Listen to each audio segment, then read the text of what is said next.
si vous cherchez des histoires parfaites à lire au coin du feu pour vous mettre dans l'ambiance de Noël, cette vidéo est faite pour vous.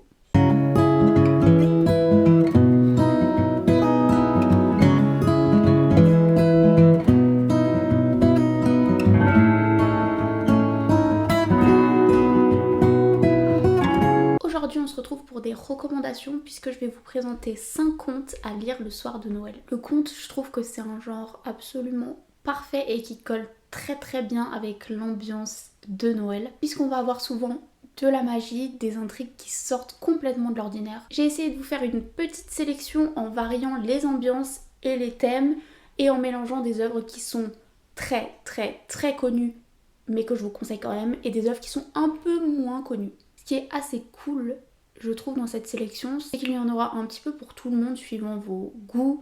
Et vu que les histoires sont assez courtes, vous pourrez même en lire plusieurs et ça c'est incroyable. D'ores et déjà, si le concept de cette vidéo vous plaît, n'hésitez pas à la liker, à la commenter, à la partager, mais aussi à vous abonner à ma chaîne pour ne pas manquer les prochaines vidéos de cette série de Noël. On commence, je pense, avec le conte le plus connu. Il s'agit de Un chant de Noël de Charles Dickens. Bah ouais, c'est littéralement la référence du conte de Noël. Ça a été repris dans plein de séries, plein de films, etc.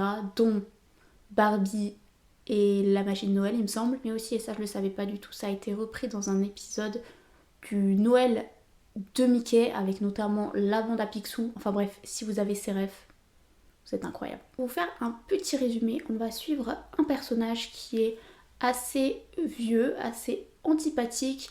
Il est aussi pas mal avare sur les bords et il décide de passer Noël tout seul parce que il est pas fan des gens quoi.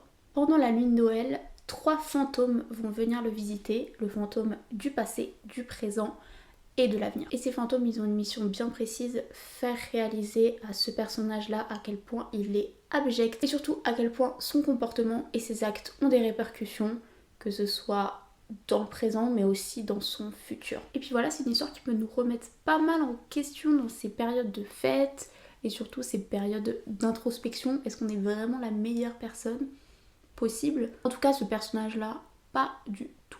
On est clairement sur un conte moral et sur un grand classique de la littérature. Si vous ne l'avez toujours pas lu, c'est le moment d'y remédier. Deuxième recommandation, il s'agit d'un conte écrit par le grand Hans Christian Andersen, l'auteur de La Petite Sirène, La Petite Fille aux Allumettes, La Reine des Neiges, mais c'est pas cela dont je vais vous parler aujourd'hui, je vais vous parler du conte Le Sapin qui est absolument trop mignon. On va suivre un tout petit sapin dans la forêt qui n'a qu'un seul rêve dans la vie, c'est d'être vendu à une famille pour pouvoir passer les fêtes de Noël avec eux. Seulement voilà, au début il est un petit peu trop petit pour être coupé, mais un jour son grand rêve va être exaucé puisqu'il va être choisi pour être le sapin pendant la période des fêtes d'une famille. Ils vont super bien s'en occuper, ils vont super bien le décorer, ça va devenir vraiment un des membres de la famille. Ce petit sapin il va donc être très heureux et il va se dire que c'est là sa seule et unique mission, que toute sa vie dans la forêt n'avait aucun sens. Mais le problème c'est que la période de fête ne dure pas très longtemps et vous savez très bien ce qui arrive à tous nos sapins une fois que cette période est passée. Et notre personnage va expérimenter ça et mon dieu, j'arrive à être émue pour une histoire de sapin. Non mais c'est parce que c'est hyper bien écrit, c'est hyper touchant. Dans Le Sapin, on aborde des thématiques très importantes, notamment la jeunesse, mais aussi les rêves, la reconnaissance et aussi notre place au sein de la société. Puisque ce sapin, il cherche vraiment à être admiré et reconnu par les autres, mais ça va lui causer quand même beaucoup de souffrance. Bref, si vous connaissez pas cette histoire, je vous conseille de la lire puisque Andersen est un de mes conteurs préférés de tous les temps et je trouve que Le Sapin c'est vraiment cool. Bon d'ailleurs, une fois que vous avez terminé Le Sapin, si vous voulez, vous pouvez lire aussi La Reine des Neiges. Ça met dans l'ambiance et vous allez voir que la version de Disney est un petit peu différente du conte original. Il y a aussi bien évidemment La Petite Fille aux Allumettes, mais ça je vous conseillerais plutôt de le lire pour le nouvel an puisque ça se passe le jour de la Saint-Sylvestre. Il me semble, en tout cas pour moi c'est toujours un plaisir de lire les contes d'Andersen.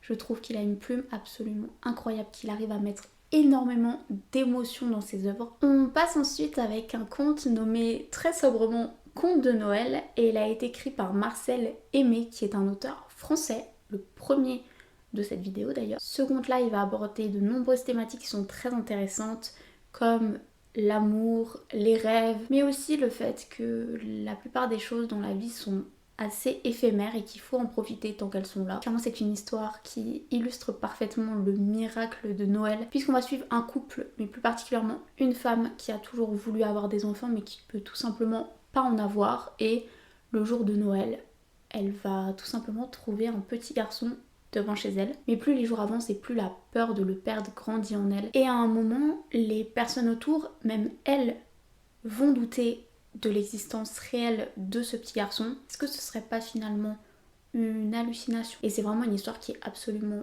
déchirante, aussi très très émouvante.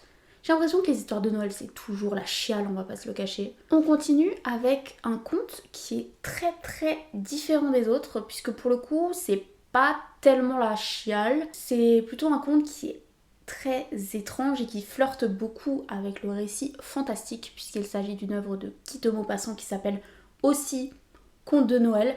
Preuve que les auteurs français ne se prennent pas trop la tête pour trouver des titres. Et on va être encore sur une histoire de miracle de Noël, mais mêler ça à des esprits, des malédictions, des possessions démoniaques. Bah en fait, si vous n'êtes pas fan du Noël très cocooning, mais que vous êtes des grands fans d'Halloween, je pense que ce conte va énormément vous plaire. Ce conte de Maupassant se construit comme un récit enchâssé. Maupassant l'utilise quand même assez régulièrement. C'est-à-dire qu'on va avoir un premier récit, une personne qui va raconter une histoire. Ça c'est ce qu'on appelle le récit cadre. Et à l'intérieur vous allez évidemment découvrir l'histoire que la personne raconte. J'espère que vous avez suivi. Donc dans ce conte, le récit cadre c'est une personne qui va raconter un de ses Noëls les plus troublants. Et à l'intérieur on aura ces histoires de malédiction, d'exorcisme et de femmes possédées. J'en ai déjà parlé, mais Maupassant fait partie de mes auteurs préférés. Et je trouve qu'il est assez fort pour écrire des récits courts qui sont très percutants, qui ont une ambiance très très glauque. Et j'ai pas l'impression que ce soit une œuvre qui est très très connue de lui.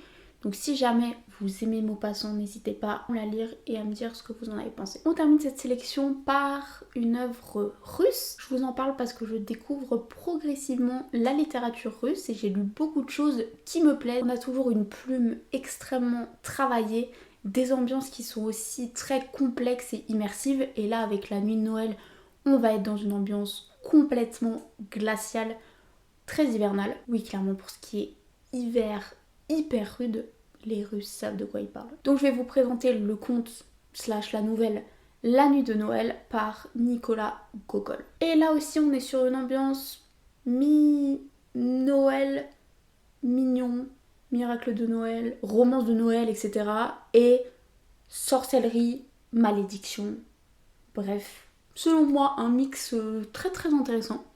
Bref, selon moi un mix très très intéressant. On va suivre un forgeron qui est très très amoureux d'une très belle femme finalement. Seulement elle n'a pas l'air de trop vouloir de lui. Elle, ce qui l'intéresse, c'est juste d'avoir un manteau de fourrure. Donc notre personnage principal va se dire que pour conquérir cette femme, il faut absolument qu'il lui offre un manteau de fourrure pour Noël. Et il se dit, quoi de mieux que d'aller le voler à une sorcière. Oui, franchement, il recule devant rien pour impressionner sa chère et tendre. Et il se dit que ça pourrait être le meilleur cadeau de l'année et que ça montrera à cette femme qu'il est courageux et prêt à tout pour lui plaire. Dans son voyage, il va croiser d'autres créatures un petit peu fantastiques, monstrueuses. Bref, c'est une véritable aventure et épopée qui va l'attendre pour conquérir le cœur de sa belle.